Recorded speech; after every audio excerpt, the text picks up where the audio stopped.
Shalom. Selamat sore untuk kita semua. Saya percaya bahwa hari ini kita diberkati oleh Tuhan.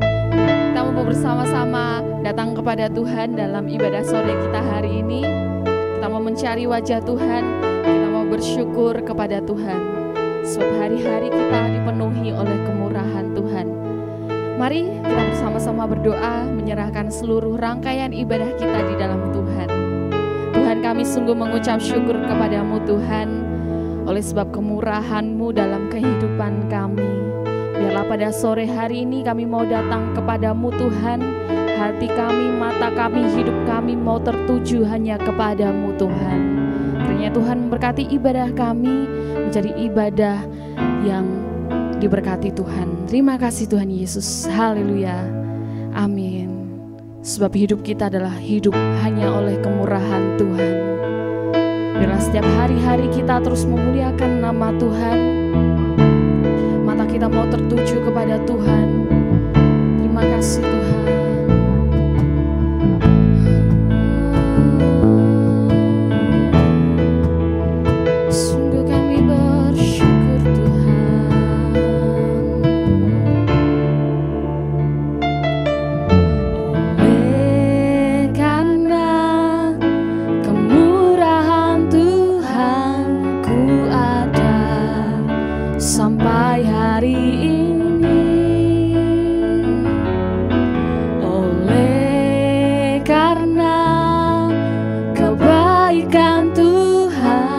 Janji-Mu terjadi bagiku oleh karena kemurahan Tuhan. Oleh karena kemurahan Tuhan, ku ada sampai hari ini. Oleh karena kebaikan Tuhan, janji-Mu jadi bagiku, ku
kami sungguh mengucap syukur Tuhan untuk segala kebaikan-Mu tiap-tiap hari yang kami rasakan ya Bapa.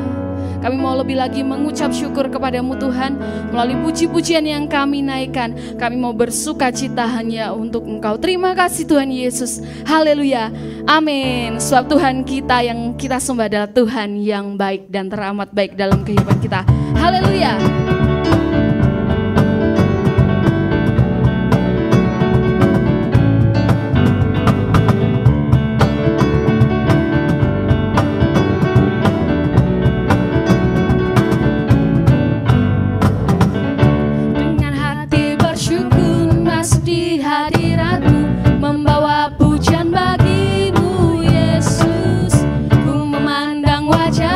Bersuka di depanmu sambil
setia Tuhan tidak pernah berubah dalam kehidupan kita. Itu yang membuat hidup kita tidak sama di hadapan Tuhan.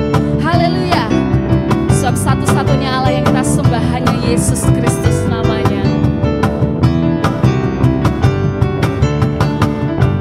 Kaulah satu-satunya sumber dari segalanya.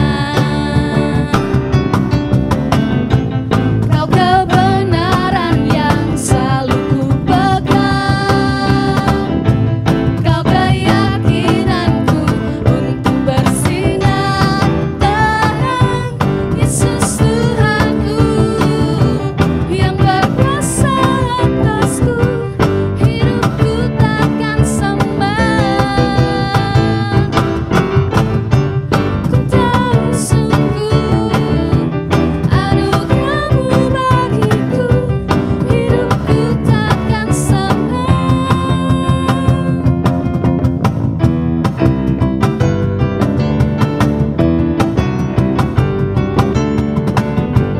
Kaulah satu-satunya sumber dari segalanya, sumber dari segalanya. Kau kebenaran yang selalu ku pegang. Kau keyakinan kami, kau keyakinanku untuk bersinar terang. Yesus Tuhanku yang berkuasa atasku, hidupku takkan sembah. Ku tahu sungguh anugerah-Mu bagiku, hidupku takkan sembah. Yesus Tuhanku yang berkuasa atasku, hidupku takkan sembah. Ku tahu sungguh anugerah-Mu bagiku, hidupku takkan sembah.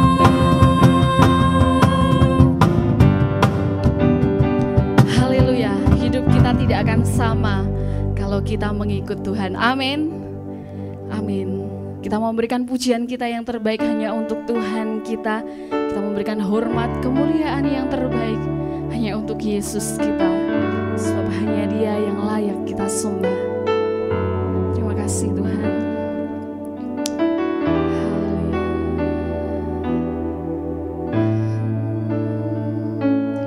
Bagimu pujian, hormat, kemuliaan. Kaulah kebanggaan di dalam hidupku. Janji-Mu bersinar, buktikan Kau besar. Tiada yang seperti-Mu, Yesus Tuhanku.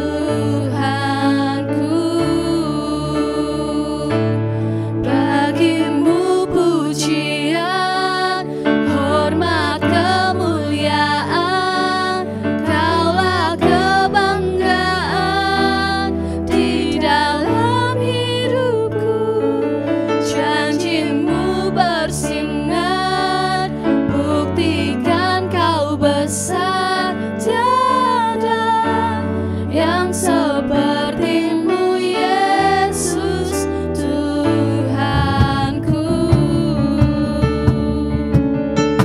Kami mau datang kepada-Mu Tuhan. Ku datang padamu, membawa pujianku, hanya kekuatan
seperti-Mu Yesus Tuhanku. Terima kasih Tuhan. Bila setiap pujian kami mau sembahkan yang terbaik hanya untuk Engkau Tuhan. Terima kasih Tuhan, sebab bagi-Mu pujian,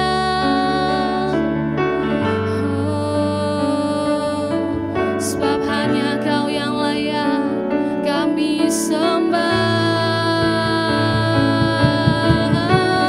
Haleluya, haleluya.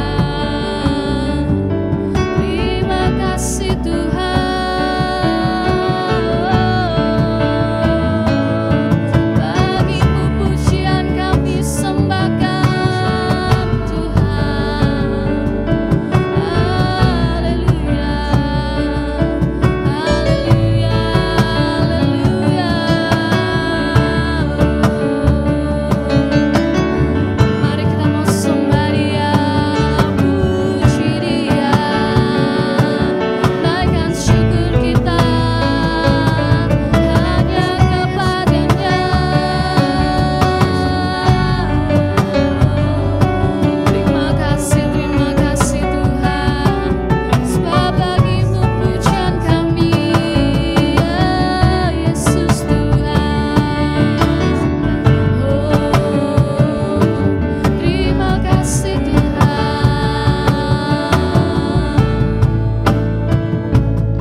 Setiap kami ya Tuhan, dan saat ini kami juga rindu Engkau mau berbicara kepada setiap kami melalui firman-Mu ya Bapa. Kami percaya ada sesuatu yang Kau ingin kerjakan kepada setiap kami. Biarlah firman-Mu membuka setiap hati kami ya Bapa, membuka pikiran kami, dan firman-Mu itu juga memerdekakan setiap kami. Terima kasih ya Bapa, kami mengucap syukur dan siap untuk mendengarkan apa yang Kau ingin sampaikan kepada kami. Di dalam nama Tuhan Yesus kami sudah berdoa dan mengucap syukur. Haleluya, amin. Shalom, selamat sore Bapak Ibu Saudara.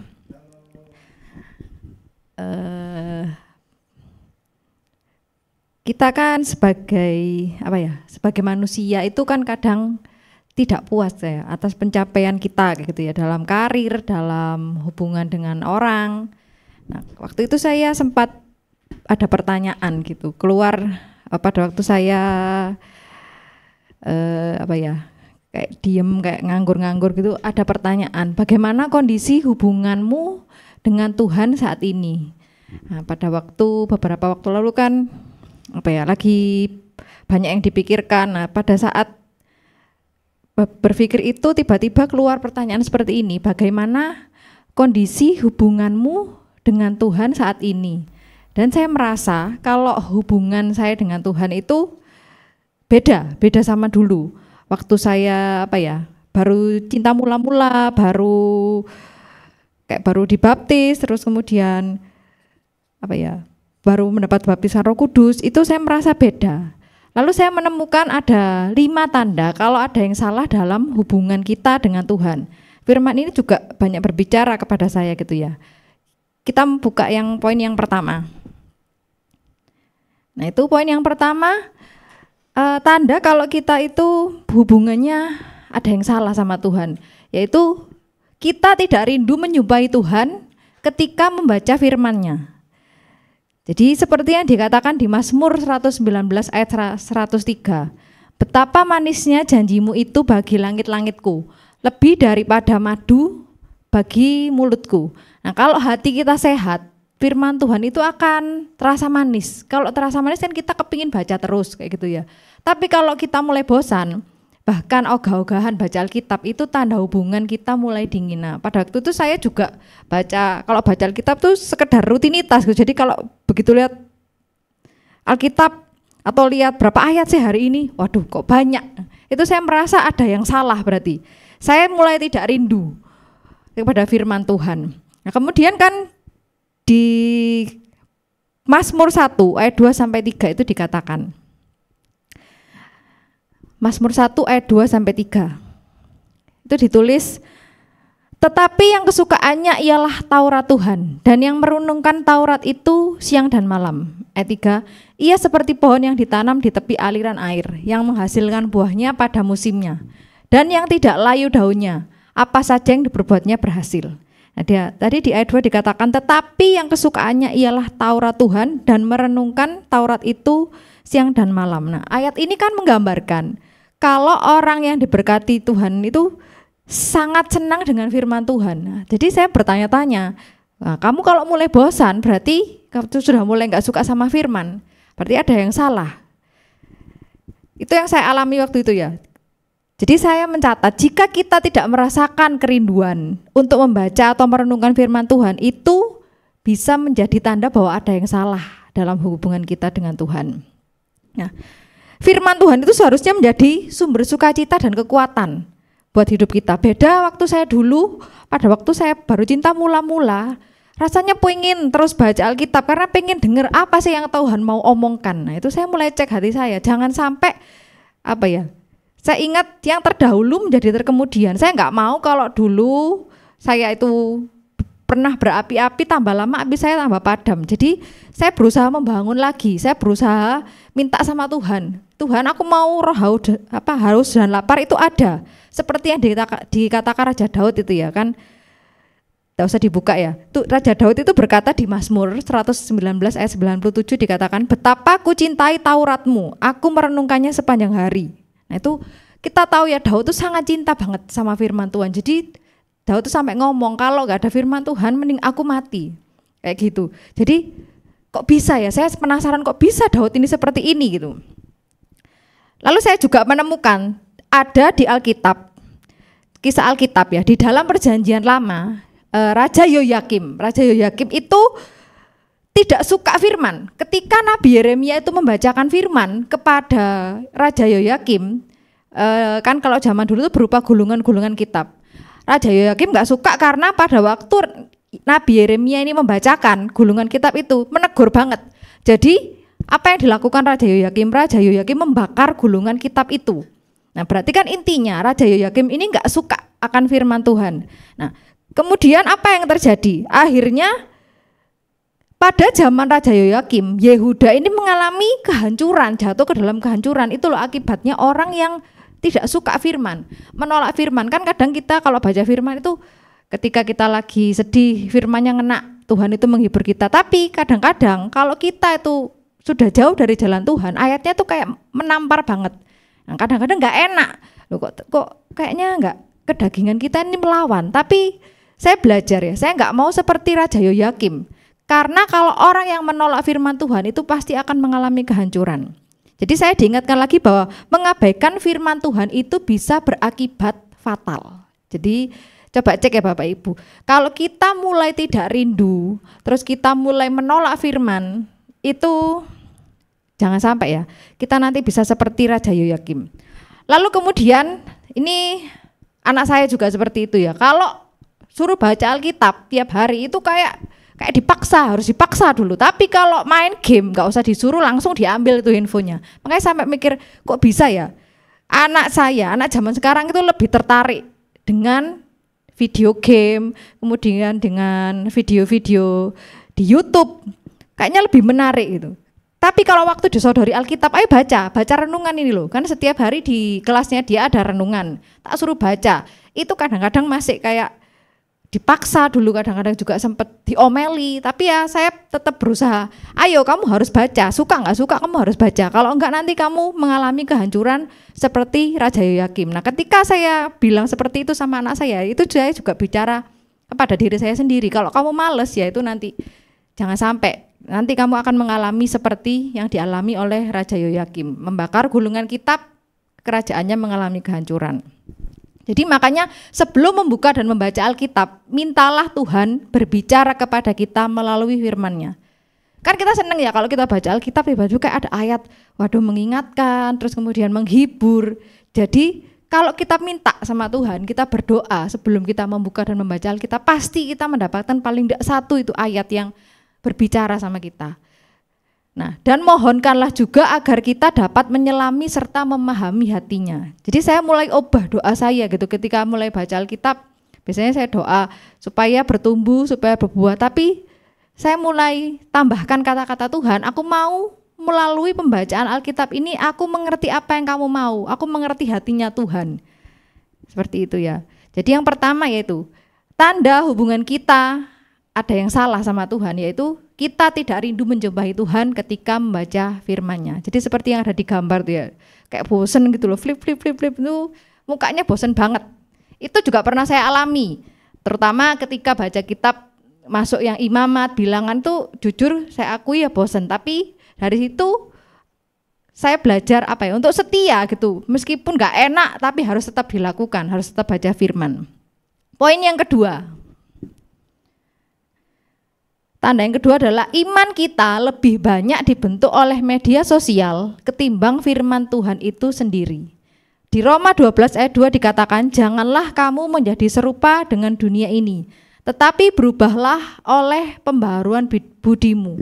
Itu kan di gambar yang saya berikan tuh ya, kan ada akun media sosialnya Bible 01, kemudian ada yang like karena ada quotes Jesus love you. Ya sebenarnya nggak salah kita melihat media sosial, kemudian kita like postingan-postingan, terus postingan-postingan kata-kata motivasi, apalagi itu apa ya, akunnya berbau Kristiani. Tapi jangan sampai kita membiarkan media sosial, terus berita dan opini orang lain itu membentuk nilai serta keyakinan kita lebih banyak daripada firman Tuhan. Jadi tetap nomor satu, firman Tuhan lebih penting. Jadi kalau ada misalnya di sosial media ada quotes, cocokkan lagi apakah sesuai dengan firman. Kalau misalnya kayak bertentangan, berarti ya itu bukan dari Tuhan. Maksudnya meskipun membangun, meskipun menurut kita itu memotivasi, tapi kalau nggak cocok sama firman ya kembali lagi nggak usah diikuti. Apa yang terjadi kalau kita membiarkan media sosial, terus opini membentuk nilai itu serta keyakinan kita? Maka iman kita akan goyah mengikuti arus duniawi. Sama, waktu itu saya juga sering sekali buka thread ya. Thread itu banyak membahas waktu itu tentang demo, tentang keadaan negara. Jadi saya sempat, waduh, kok kayak gini ya tinggal di negara ini. Saya sudah lupa itu firman yang dibaca, sudah lupa. Jadi kebanyakan buka kan, kalau kita buka kan pasti itu muncul terus berita-beritanya. Jadi sempat mempengaruhi iman saya. Jadi saya ya ini berarti ya iman yang dibentuk oleh tren, bukan oleh firman Allah. Ketika ada ujian kecil, iman pun mudah retak. Ini waktu itu saya alami. Jadi ketika saya banyak buka media sosial, berita-berita yang tidak membangun, maka itu saya anggap ujian kecil ya. Tentang berita negara ini kok kayak ekonominya tambah terpuruk seperti ini. Jadi iman saya pun agak, kok enggak enak ya, kok enggak enak tinggal di negara di sini, kayak gitu. Padahal Tuhan itu ingin kita berbeda dari arus dunia yang serba dipengaruhi oleh tren ini. Tuhan gak ingin kita jadi populer, tapi Tuhan itu inginnya kita itu ikut apa kata firman. Seperti kisahnya Nabi Nuh ya. Kan Nabi Nuh itu hidup di zaman yang generasinya itu moralnya menurun. Nah, seperti yang dikatakan kalau kita baca tentang kisah Nabi Nuh ya. Tapi apa yang membuat Nabi Nuh ini bertahan dengan imannya? Nah, karena setiap hari dikatakan Nabi Nuh itu mencari Tuhan. Jadi Nuh itu tidak mengikuti kebiasaan dari lingkungannya. Yang dia ikuti hanyalah perkataan Tuhan. Jadi Nuh itu berbeda dari dunia sekitarnya karena dia bersandar dengan apa katanya Tuhan. Demikian juga dengan zaman ini, tantangannya kita lebih berat ya. Banyak sosial media, kita pegang HP aja sudah, buka apa aja sudah keluar. Jadi kita harus sadar bahwa sistem dunia ini bisa membawa pengaruh buruk. Mau nggak mau ya, saya juga mengalaminya. Begitu buka berita kayak gitu sudah kayak, aduh kok gak enak sih di Indonesia, kayak gitu. Padahal nggak boleh kayak gitu. Saya juga sempat berdoanya kayak gini, mending enak pindah negara kayak gitu ya. Padahal kan di Alkitab dikatakan, berdoalah untuk apa ya, tempat yang kamu tinggali, ya kayak gitu, di mana kamu ditinggali itu kamu harus jadi berkat, harus mendoakan. Terus ada lagi selain contohnya Nabi Nuh ya, Daniel. Nah, Daniel ini contohnya apa? Dia tetap teguh berdoa meskipun semua orang tidak punya kebiasaan untuk berdoa. Kan waktu itu bangsa Babel kebiasaannya adalah menyembah raja, menyembah dewa. Tapi Daniel itu tetap tetap teguh berdoa. Dikatakan ditulis di firman Tuhan 3 kali sehari dia berdoa. Meski hal itu berisiko, tapi Daniel tetap melakukannya. Saya mikir, waduh Daniel ini keren ya, maksudnya kok gak mau ikut-ikutan lingkungan sekitarnya itu gak gampang. Saya akui gak gampang. Kalau lingkungan sekitarnya gak berdoa terus tiba-tiba dia rajin sendiri, pasti dimusuhi. Tapi iman Daniel ini tidak dibentuk oleh gaya hidupnya orang di sekitarnya, terus gaya hidupnya raja. Meskipun dia adalah bawahan raja, tapi dia nggak ngikutin apa yang dilakukan rajanya, karena Daniel tahu kebiasaan rajanya itu ya tidak baik. Tetapi Daniel lebih memilih taat kepada firman Tuhan. Jadi akhirnya Allah melindungi Daniel karena imannya Daniel ini tidak tercemar oleh dunia. Nah, jadi saya tadi kan berbicara juga ya, setiap hari kalau kita melihat video-video inspiratif, terus kemudian dari influencer itu ya nggak salah, tapi jangan sampai itu porsinya lebih banyak daripada kita mendengarkan firman Tuhan. Kan otomatis kalau kita scroll kita nggak sadar, kita menghabiskan waktu tuh ternyata udah berjam-jam. Sementara kalau baca Alkitab, saya waduh hari ini Yosua 7, 8, waduh dowo, sudah mikir kayak gitu. Padahal kalau saya buka Instagram, lihat kayaknya seru-seru aja. Nah itu saya tahu berarti hubungan saya dengan Tuhan sudah mulai salah. Jadi itu bahayanya ya, iman yang dibentuk oleh tren bukan oleh firman Allah, ketika ada ujian kecil jadi mudah retak. Itu poin yang kedua. Poin yang ketiga, doa-doa kita itu lebih banyak berisi tentang list permohonan. Ya sebenarnya nggak salah, kita berdoa minta sama Tuhan. Mintanya sama siapa lagi kalau bukan sama Tuhan. Tapi coba kita cek, kita berdoa tiap hari sama Tuhan itu lebih banyak mintanya atau dua arah. Kan di Matius 6 ayat 7 dikatakan, lagi pula dalam doamu itu janganlah kamu bertele-tele seperti kebiasaan orang yang tidak mengenal Allah. Saya tulis di sini, Tuhan bukanlah Sinterklas yang harus selalu mengabulkan keinginan kita. Namun mintalah agar Tuhan memperluas sudut pandang rohani kita. Jadi meskipun doa kita belum dijawab, kalau sudut pandang rohani kita ini benar, kita nggak gampang motong, kita nggak gampang marah sama Tuhan. Dan saya juga menulis doa itu seharusnya menjadi komunikasi dua arah. Gak cuma kita yang ngomong, Tuhan aku pengen A, B, C ini seperti digambarkan, banyak sekali listnya. Tapi yang namanya komunikasi dua arah ini harus memuji, mengucap syukur, kemudian mendengarkan apa yang menjadi suaranya Tuhan. Bukan hanya menjejalkan daftar panjang keinginan kita. Nah, makanya Tuhan Yesus itu mengajarkan model doa, yaitu Bapa kami. Semua kita pasti tahu ya, dan kita juga sering juga doa Bapa kami ini ya. Kan diawali dengan penyembahan dan kepatuhan kepada kehendak Bapa. Bukan langsung doa Bapa kami ini kan, Tuhan kasih aku ini kan awalnya nggak seperti itu. Kan berilah kami makanan kami yang cukupnya, itu kan di bagian belakang. Jadi jika doa kita berisi hanya list permohonan sehari-hari, tanpa ada komunikasi dua arah, tanpa ada ucapan syukur, maka kita ibaratnya kayak ngomong sendiri, jadi kayak percakapan sepihak. Padahal kan yang namanya doa itu adalah komunikasi dua arah antara kita sama Tuhan.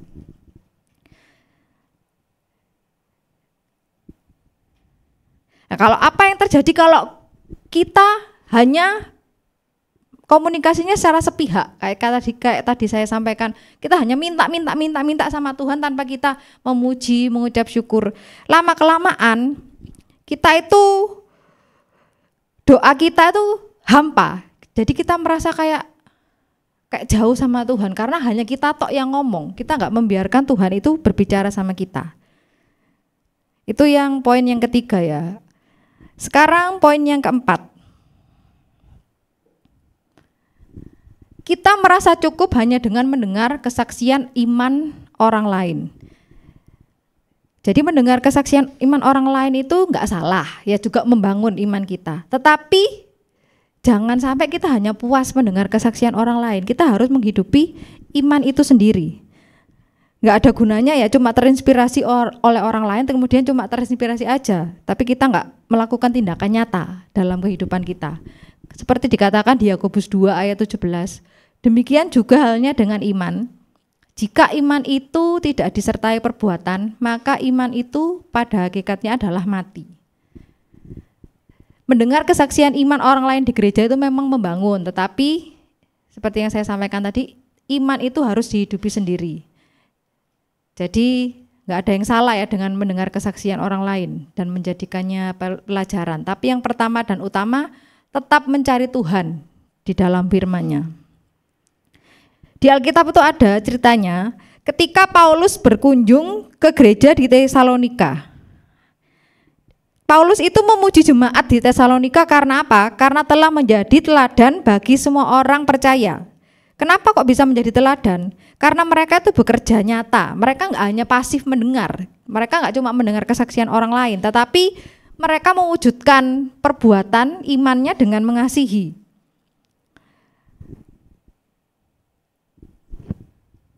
Ya. Kemudian poin yang kelima.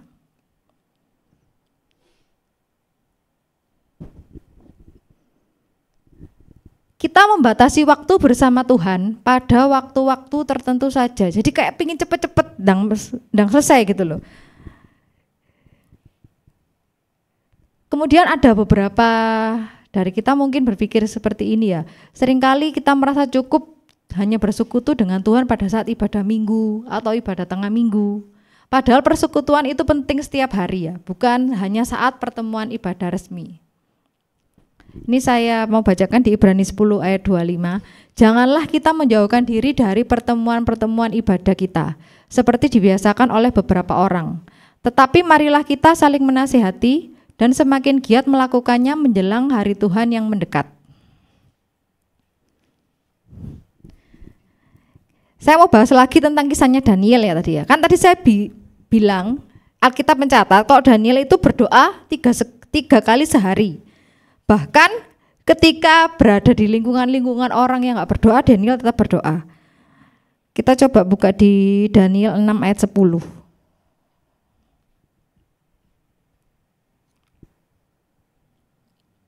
Nah ini. Sebab itu Raja Darius membuat surat perintah dengan larangan itu. Jadi larangan apa? Larangan untuk menyembah selain raja. Tapi apa yang dilakukan?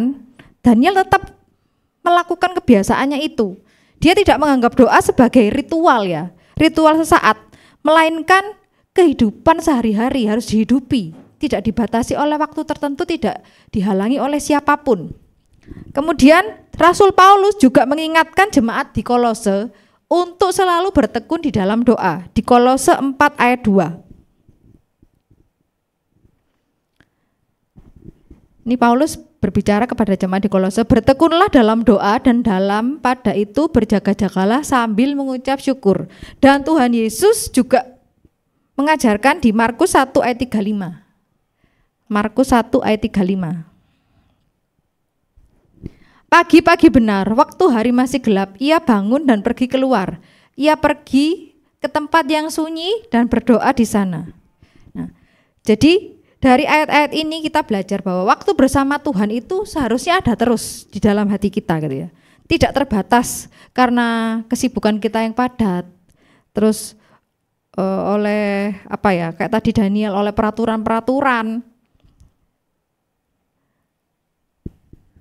Apa yang terjadi kalau kita tuh hanya merasa cukup beribadah, ketemu Tuhan tuh hanya di ibadah kayak ibadah minggu atau ibadah tengah minggu, ya memang di sana kita juga mengalami Tuhan, mengalami hadirat Tuhan, tapi yang lebih penting adalah persekutuan kita dengan Tuhan setiap hari. Kalau kita membatasi Tuhan hanya pada beberapa waktu saja, itu membuat hubungan kita sama Tuhan itu semakin hari ya semakin melemah. Jadi bertumbuhlah dalam pemahaman akan kehadiran Tuhan, agar kita dapat mengalami sukacita saat berjalan bersama Tuhan. Tuhan itu adalah teman kita yang setia. Nah, dari kelima tanda tersebut kita harus refleksi ya, kita harus refleksi apakah ada salah satu dari 5 tanda tadi yang terjadi dalam diri kita, atau 3 atau 4 atau malah semuanya. Ini juga menjadi koreksi dalam diri saya waktu itu ya. Saya mulai baca firman-Nya mulai agak bosan, kemudian saya lebih suka nge-like postingan-postingan kayak kata-kata motivasi daripada baca firman. Kemudian saya juga mulai pengen cepet-cepet gitu, sedang mari wes, sedang melakukan kegiatan yang lain. Itu saya merasa berarti hubungan saya dengan Tuhan itu mulai ada yang salah. Jika memang itu ada beberapa yang terjadi dalam diri kita itu adalah panggilan untuk kita memperbaiki hubungan kita dengan Tuhan. Tuhan mau kita itu lebih lagi dengan Tuhan. Ini slide terakhir ini Tuhan tidak mengharapkan kita untuk melakukan lebih. Dia hanya ingin kita mengasihinya dengan sungguh-sungguh dan juga mempersembahkan semua yang kita punya kepadanya, seperti yang sudah Dia berikan kepada kita. Jadi kalau kita merasa saat ini hubungan kita mulai ada yang salah dengan Tuhan, ya minta sama Tuhan supaya kita lebih lagi. Berikan waktu lebih pada firman Tuhan, supaya iman kita itu berakar pada kebenaran dan bukan tren dunia. Dan juga kita harus menjaga komunikasi doa setiap hari. Jadi semoga Tuhan menolong kita dan meneguhkan iman kita, supaya hubungan kita dengan Tuhan itu kembali benar, seperti waktu kita cinta mula-mula kepada Tuhan. Ya, terima kasih, sekian firman Tuhan. Mari kita berdoa. Tuhan, terima kasih untuk kebenaran firman-Mu hari ini ya Bapa. Ampuni kami ya Bapa, kalau kami sering lalai dalam hubungan kami dengan Engkau. Kami tidak mencintai lagi firman-Mu, kami membaca firman-Mu hanya sebagai rutinitas. Tolong kami untuk lebih haus dan lapar mencari hadirat-Mu setiap hari, bukan hanya saat-saat diperlukan ya Bapa. Kami minta Engkau yang memimpin setiap langkah kami, supaya kami bisa membangun iman kami setiap hari ya Bapa. Kami percaya Engkau yang memberikan pertumbuhan dalam setiap hidup kami, dan iman kami semakin hari semakin bertumbuh, dan hubungan kami juga semakin hari semakin indah dengan Engkau ya Bapa. Terima kasih Tuhan Yesus. Terima kasih buat firman-Mu sore hari ini. Di dalam nama Tuhan Yesus kami sudah berdoa dan mengucap syukur. Haleluya. Amin. Selamat sore, Tuhan memberkati.